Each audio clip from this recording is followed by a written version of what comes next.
Hi everyone, Aliza Schatzman here, President and founder of the Legal Accountability Project.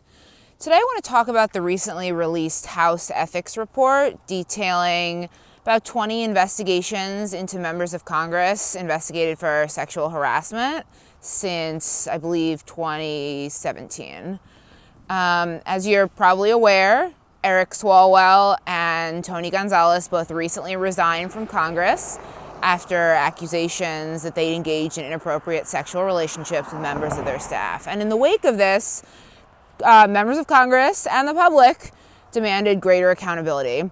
So the House Ethics Committee released this report detailing the names of, I believe, 20 members of Congress investigated since 2017, since the Me Too movement, 15 to 20, and then an additional 8 matters since the committee began investigating these cases, I believe, in the 1970s.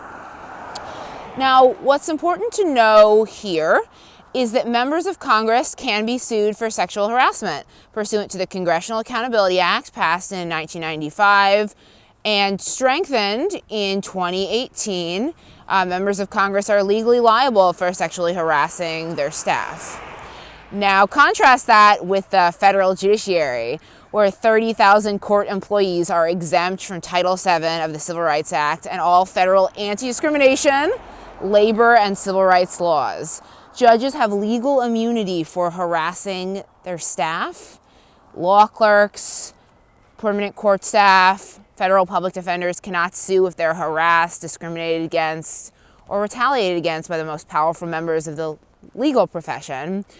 And so I find it ironic and just deeply offensive to see members of Congress on the news shouting about accountability and transparency for literally everyone except the federal judiciary. Congress has refused to act on a bill called the Judiciary Accountability Act, or JAA, introduced in 2021 and reintroduced in 2024. That would extend Title VII to 30,000 exempt employees. I provided congressional testimony in support of that in 2022, helped with its reintroduction in 2024. And yet, members of Congress have refused to act, not just to reintroduce and help shepherd this crucial and common sense legislation through, but they have refused to conduct oversight over the federal courts. They have refused to use the appropriations process to tie the judiciary's budget to meaningful benchmarks of reform.